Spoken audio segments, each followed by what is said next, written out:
Hi, welcome to another episode of Photoshop Lightroom TV, your weekly podcast about anything Photoshop, Lightroom, photography and Adobe related. I'm your host, Marek Mularczyk, and I welcome you to another episode. Let's start with some news. Lightroom 4.2 release candidate has been released and is available on Adobe Labs. For more information, go to photoshoplightroombridge.co.uk. You find more information about bugs that were fixed, but also support for new cameras. For example, the Canon EOS M is now supported by Lightroom 4.2. Okay, what else? If you have a look on my blog, you find out also an interesting feature that one of the photographers, David Hunt, he took the Raspberry Pi. If you're on my blog, you know Raspberry Pi. It's a small computer built at the University of Cambridge here in England. It's really tiny, and you can get it for £15. It's just a motherboard, small motherboard with all the components. And David Hunt, he took the Raspberry Pi and he put it inside the battery grip for Canon 5D. Very interesting, very nice. Have a look on that. Read the post on photoshoplightroombridge.co.uk. Now let's jump into Photoshop. Let's start with the first tutorial. I've got some more news for you later on, but now I'm going to show you an interesting technique of working with the eyes in photographs, bringing more color, making them more vivid. Just an interesting retouching technique in Photoshop. So first of all, we're going to focus on the eyes. So first thing I'm going to do is I'm going to use curves adjustment on the eyes only. So first thing to do will be to select the eyes. I'm in Photoshop, so I'm going to use maybe a quick selection tool, or make it a bit smaller. Okay, and I'll just select the eyes. That's not too bad. Okay, I'm going to put the eyes onto a new layer. Or maybe let's add a bit of a feather in here. So select, modify, feather. We'll give it just a, or maybe expand it. No feather, so it's a hard edge. Just 2 pixels, that should be fine. Oh no, 1 pixel, no more than 1 pixel. So select, modify, expand, just 1 pixel. Okay. Next we're going to, actually I'm looking at the eyes and I think they don't need feather. So I'm going to put them onto a new layer. So layer, new layer copy. Okay. I'm going to call this layer eyes. And now we're going to add the curves adjustment layer. So in the adjustments panel, I'm going to click on curves. Okay, I'm going to bring some more light into the eyes here. So brighten them a bit. Oh, we need to clip it. Okay, so we're focusing on the eyes, making them bright, not too bright. Okay, so just a bit brighter. Okay, we can adjust it later on. We can readjust it because there's still a bits of shadows in here. Now I'm going to use the burn and dodge. In this case, I'll be using the dodge tool to brighten parts of the image. First, I'm going to select the eyes layer. I'll select the dodge tool. Okay, in the options bar, I'll set the brush. Definitely needs to be smaller. In this case, no more than 10 pixels. 11, maybe up to 15. Midtones is fine. Exposure, maybe lower it to 30%. Protect tones should be checked. And I'll bring some light in here in the shadows, just a bit. Okay, and just a bit in here, just a tad. Here we go. We can paint over the eyes. Okay, so if you look in here, they're a bit brighter. If there were highlights, you could use the burn tool to darken the parts, not in this case. And we're going to increase the saturation of the eyes. Now in this case, I'll be using this sponge tool. And with the sponge tool, I'm going to make the brush smaller again, about the same size. I'm going to set the mode to saturate. Flow is fine, 50%, vibrance checked. And we're going to bring a bit more vibrance into the eyes. We're just making them more saturated, more vivid. just a bit, not too much. Okay. This is a low resolution image, so you can see pixels within the image. Normally you would work with a high resolution image, so you wouldn't see any pixels. If I just zoom out a bit, okay, this may be a bit too high, so that's the original, that's before, that's after. So what we're going to do is we're just going to lower the opacity of the layer. Okay, we'll make it look more natural. Here we go. That's before, that's after. More light in the eyes. We could also colorize the eyes. So another thing we can do in here is on the same eyes layer, we could use hue and saturation as well. Okay, so what we can do is, if I'm happy with the effect, I would merge these two layers together, just using Control E, or you could use Command E. So there's the layer. Okay, and with this layer, I'm going to add the hue and saturation adjustment. Just move the eyes a bit. Okay, or clip it, so the effect only applies to this layer below. I'll just move the hue layer. Let's just put this in the image. Maybe not blue, but you get the idea. Maybe we could make eyes more like cat, green. Okay. And lower the saturation so it looks more natural.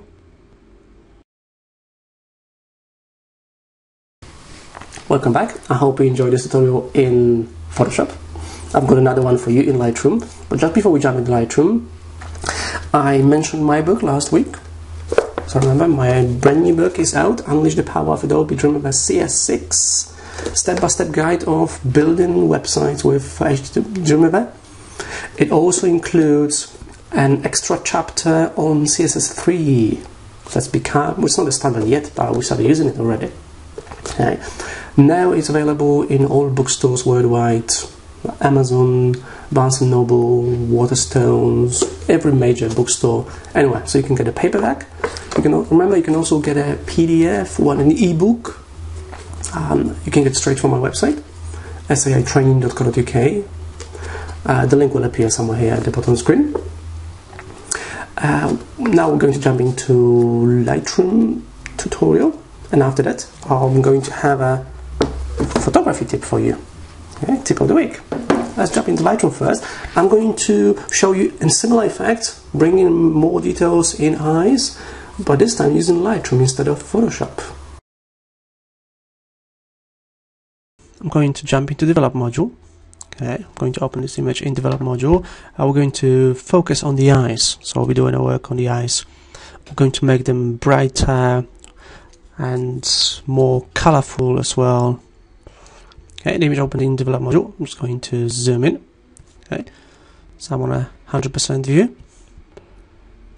Okay, I can zoom in even more. So I'm going to zoom in to, say, 300 even. Okay. Right, and I'm going to start with the adjustment brush tool. So I'm going to click on adjustment brush, okay.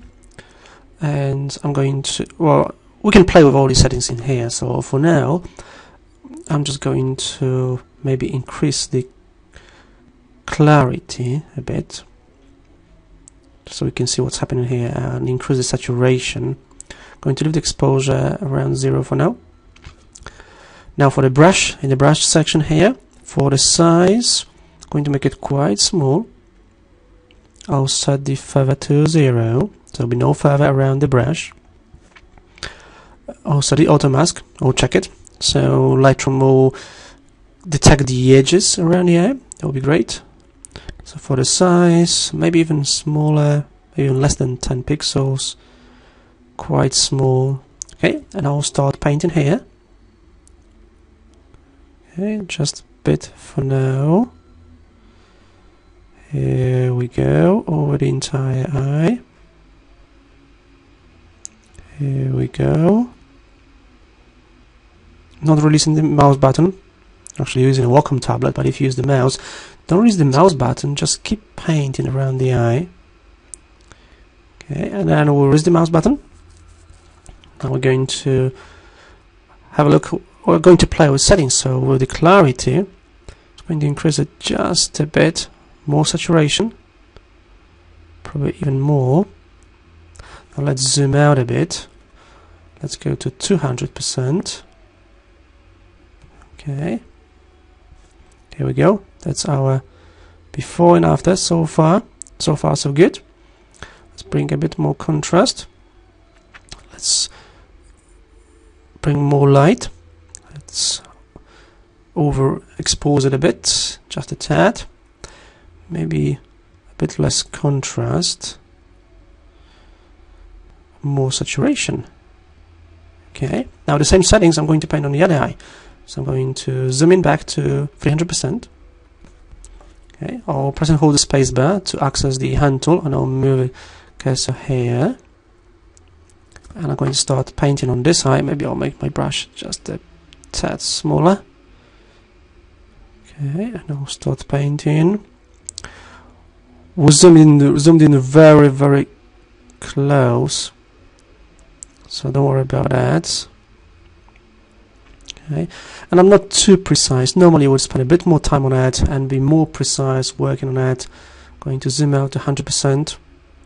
Okay, and even the color of the eyes changed, but you get the idea. We could lower the saturation if we wanted to. Okay, notice that I'm working on both eyes at the same time. I didn't create the new brush, so I've created the same effect for both eyes, here and here. Okay, we could even add some color here, so we could click on the color swatch and maybe bring some color. Let's say maybe a green color to make her eyes green, for example. Okay, so we can easily colorize the eyes, or let's say more blue. Here we go, just a lighter blue. Yeah, you get the idea.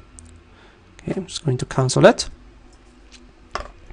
And this is just a couple of techniques for using the adjustment brush tool in Lightroom for bringing more details in eyes. I'm going to click on close. Okay, and whenever you want to access the brush, just click on the adjustment brush tool, and Lightroom will bring back the pin and will show you the. You can decide whether you want to see the pin all the time. So in here you can show edit pins. You can choose always. What I usually do is I'll just set it to auto. So what happens is it disappears. When you move the cursor over the image, it comes back. Welcome back. We're almost done for this week's episode. I'm just going to wrap it up with a photography tip. Okay, now here's my photography tip for you. Holding the camera. Okay, so let's say you've got a camera. Doesn't matter whether it's an SLR camera or even a compact system camera. That one here. Now here's how people usually hold it. Well, I assume you're going to use the viewfinder. Okay, so every SLR has a viewfinder. Some of compact system cameras have viewfinders as well. Okay, this Fuji X10 has a viewfinder, optical viewfinder. But many cameras nowadays have the electronic viewfinders as well. Now one of the reasons I purchased this camera is because it has an optical viewfinder. I just find it so much more comfortable holding the camera near my eyes instead of holding it like that. It's so much easier to shake the images when you hold the camera like that. So, holding the camera.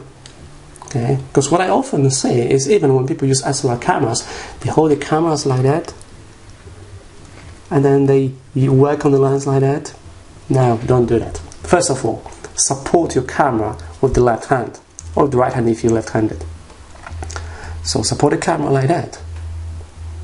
You're supporting the camera, and at the same time you can move the barrel on the lens. Okay, so you can either zoom in, zoom out if you have a zoom lens. You can also change the autofocus if you have a manual focus. And in many lenses you can do it with the autofocus turned on, especially with the high-end lenses. So hold the camera like that and then move the barrel. Okay. Also, when taking photographs with flash, make sure the flash, if you were to use the flash, okay, make sure the flash is on the top, not on the bottom. Okay, so if I were to take the photo in portrait mode with the flash, I would hold it like that. Not like that. Okay.